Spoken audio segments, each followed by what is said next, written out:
Good evening, Joyce. Well, the lawsuit states that Lieutenant Charla James Hutchinson, along with Sergeants Dion Alexander and Sabrina Braswell Boyer, who hold the highest rank among the Sheriff Department's black female officers, have endured an environment of discrimination and harassment while working at the Pierce County Jail. And this has impacted them both emotionally and financially. Now their lawyer says they've had enough.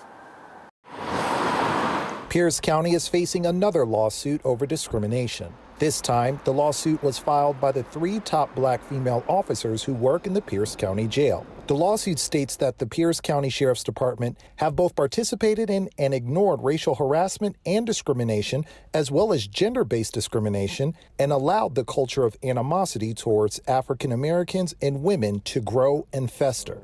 The officer's attorney says examples of the toxic environment are easy to find. Uses of the N-word in the jail setting, uses of comments like black protesters should be shot or run over.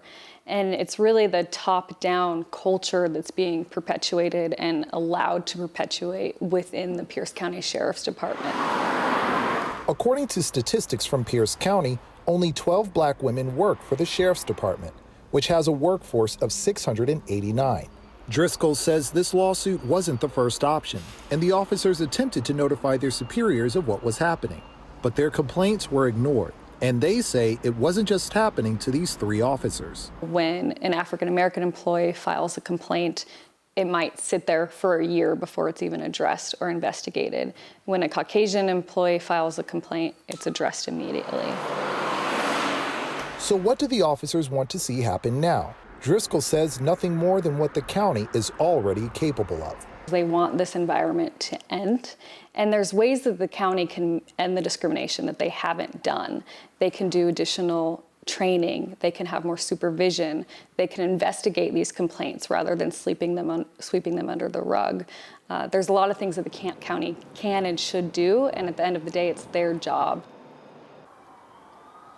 Now, I reached out to the Pierce County Sheriff's Department, which oversees the operations of the jail here, for a comment on the lawsuit. However, I was referred to the prosecuting attorney's office, who states they cannot comment on pending litigation. But for now, we're live in downtown Tacoma. Lionel Donovan, King 5 News. Lionel, thank you.